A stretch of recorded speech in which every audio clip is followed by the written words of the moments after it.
বিয়ের আগে কি এসব করা উচিত হচ্ছে? চলে যখন আসছে আর তো কিছু করার নেই, তো কি হয়েছে? এসব না করে এমনি জড়িয়ে ধরো, চুমু খাও শুধু। জানোই তো আমি তোকে অনেক ভয় পাই, এসবে যদি আমার বের হয় তখন কি হবে বাবু? রোশনির কথা শুনে বাবু কথা ঘুরিয়ে বলল, আরে পাগলি, কিচ্ছু হবে না। এসব করতে গেলে প্রথম প্রথম একটু লাগে, পরে দেখবে সব ঠিক হয়ে গেছে। এমন কষ্ট সব মেয়েদের বেলায় একটু হয়। তুমি যদি কোনো রকম একবার ফ্রি হতে পারো তাহলে দেখবে তোমারও ইচ্ছে করবে বেশ। না গো, তবু আমার ভয় করছে গো, বলে রোশনি খাট থেকে উঠে এক পাশে চলে যায়। বাবু রোশনির পাশে গিয়ে বুকে জড়িয়ে নিয়ে কপালে একটা চুমু এঁকে দিয়ে বলল, তোমার কি অনেক বেশি ভয় করছে? বললাম তো এমন কিছু হবে না। রোশনির শরীর ভয়ে থরথর করে কাঁপছে। সত্যি বলছি বাবু, আমার প্রচন্ড ভয় করছে। বিয়ের পরে করলে কি হবে? এখন এসব না করলে হয় না বাবু? বাবু রোশনির থুতনি ধরে হেসে বলল, আমার পাগলিটা, বিয়ে তো আমরা করবই খুব শীঘ্রই, আর নয় সব মিলিয়ে 1 মাস। তো তুমিও 1 মাস ধৈর্য ধরো সোনা। তুমি শুধু 1 মাস অপেক্ষা করতে পারছো না? তোমাকে এতটা কাছে পেয়ে আমি কিভাবে থাকবো বলো? বউকে এতটা কাছ থেকে পেয়ে কোনো জামাই কি ছাড়তে পারে? প্লিজ সোনা আমার, না করো না। বাবুর এমন এমন কথায় রোশনি আর না করতে পারল না। সে আর বাধা দিতে পারছে না বাবুকে। রোশনি মাথা নাড়িয়ে হ্যাঁ সূচক জবাব দেয়। বাবু খুশিতে রোশনিকে ধরে খাটের দিকে নিয়ে আসে। রোশনিকে খাটে শুইয়ে দিতেই রোশনি প্রচন্ড ভয়ে বাবুর হাতটা শক্ত করে চেপে ধরে রাখছে। বাবু আর কোনো সীমা মানে না, সে নিজের মতো করে এগিয়ে যায়। বাবু নিজের মনের আশা মিটিয়ে উঠে খাটে আধহেলান দিয়ে বসে। বাবু বসলেও রোশনি পারছে না উঠতে, ব্যথায় গুঙ্গাচ্ছে সে, তার চেহারা ফ্যাকাশে হয়ে গেছে। বাবু রোশনিকে ধরে কোন রকম ভাবে বসায়। সে তার হাতে হাত রেখে বলল, শোনো না রোশনি। হ্যাঁ বলো। বিয়ের পর আমাদের একটা বাচ্চা হবে, তখন এসব কষ্ট আর মনে পড়বে না। রোশনি কোন রকম মুচকি হেসে জবাব দেয়, আচ্ছা যাও, ওয়াশরুমে গিয়ে ফ্রেশ হয়ে এসো, এমনিতে দেরি হয়ে গেছে, আমি তোমার জন্য অপেক্ষা করছি এখানে। রোশনি কোন রকম কষ্ট করে উঠে ওয়াশরুমের দিকে চলে যায়। বাবু রোশনির দিকে চেয়ে একটি ডেভিল হাসি দিয়ে মনে মনে বলল, বাবু তুই একটা জিনিস, কি তরতাজা একটা হরিণ শিকার করেছিস। মাঝে মাঝে এরকম নতুন হরিণ শিকার করবি আর মজা নিবি। তারপর সে নিজে নিজে হাসতে থাকে। ওদিকে রোশনির বাবা মা দরজায় বারবার পায়চারি করছে।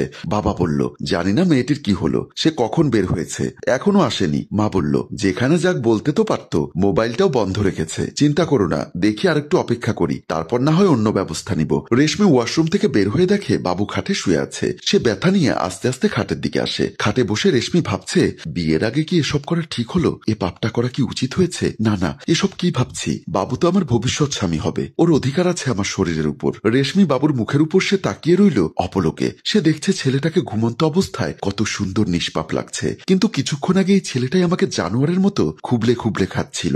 ভালোবাসলে কেউ এরকম ভাবে তার গার্লফ্রেন্ডকে ব্যবহার করে কিনা জানি না, তবে তার চোখে নিজেকে খুঁজে পায়।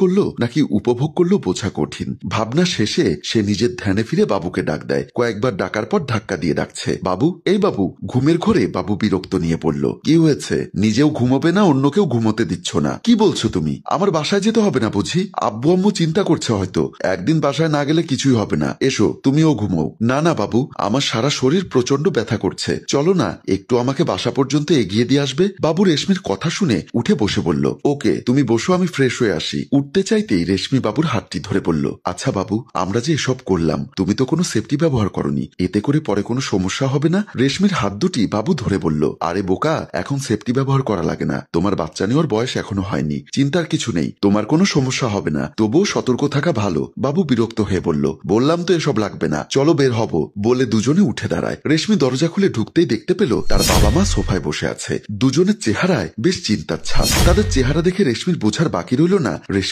কপালে দুঃখ আছে, তারা ওর জন্য অপেক্ষা করছে। রেশমি কিছু না বলে ওনাদেরকে না দেখার ভান করে রুমের দিকে ঘুরিয়ে ঘুরিয়ে কয়েক কদম দিতেই তার বাবা ডাক দেয়। ডাক শুনে রেশমির জান যায় যায় অবস্থা, সে সেখানেই দাঁড়িয়ে যায়। বাবা মা রেশমির পাশে আসে। বাবা বলল, এতক্ষণ পরে কেন বাড়িতে ফিরলি? কই ছিলি তুই? সেই কখন সকালে বের হয়েছিস, এখন কটা বাজে দেখেছিস মা? রেশমি মাথা নিচু করে বলল, জি বাবা, মা বান্ধবীর বাসায় ছিলাম, কিছু নোট বুঝে নিচ্ছিলাম, তাই দেরি হয়ে গেছে। তা ঠিক আছে, কিন্তু তুই খোঁড়াচ্ছিস কেন?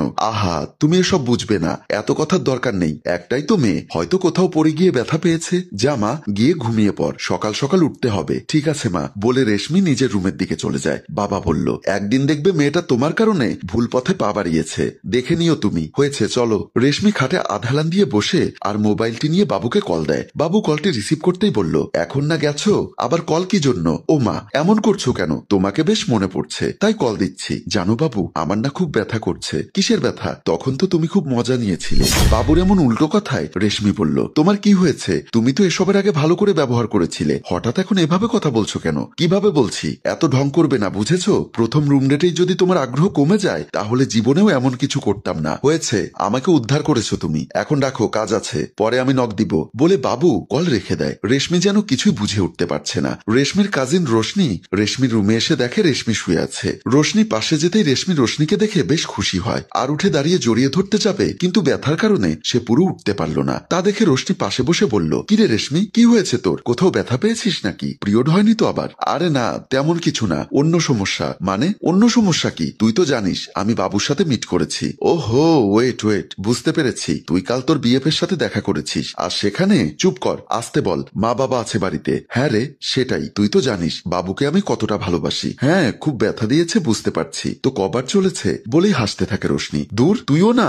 আচ্ছা রেশমি, তুই কি তোর বিএফের ছবি দেখাবি না? হ্যাঁ বলে মোবাইলটি নিয়ে গ্যালারি থেকে বাবুর ছবি দেখিয়ে বলল, দেখেছিস কি সুন্দর? বাবুর ছবি দেখে রোশনির হাসি ভরা মুখটি হঠাৎ মলিন হয়ে যায়। তার মাথায় যেন আকাশ ভেঙে পড়ল, চারিদিকটা যেন অন্ধকার হয়ে আসছে। সে হুট করে দাঁড়িয়ে দেওয়ালের পাশে চলে যায়। রোশনি দেওয়ালে হেলান দিয়ে আছে। রেশমি পাশে গিয়ে বলল, কিরে, কিছু তো বল, সুন্দর না? রোশনি আমতা আমতা করে বলল, হ্যাঁ হ্যাঁ হ্যাঁ, বেশ সুন্দর তোর বিয়ে। ওর নামটা যেন কি? বাবু চৌধুরী। কেন?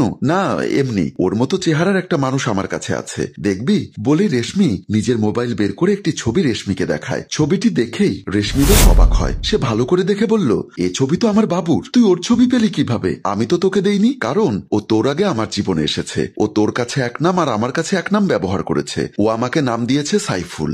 সাইফুলের সাথে আমার 3 মাস আগে যোগাযোগ বন্ধ হয়েছে। অবশ্য ও আমাকে অ্যাভয়েড করা শুরু করেছে, চারিদিক থেকে ব্লক করে দিয়েছে। ও আমাকে অনেক ভালোবাসতো। যখন ওর সাথে আমার দেখা হয় আর ওর মন ভোলানো কথায় ওর সাথে রুম ডেট করি, একবার রুমে যাওয়ার পর থেকে আর যোগাযোগ করেনি আমার সাথে। ও একজন ঠকবাজ, তোর সাথেও আমার মতো করেছে।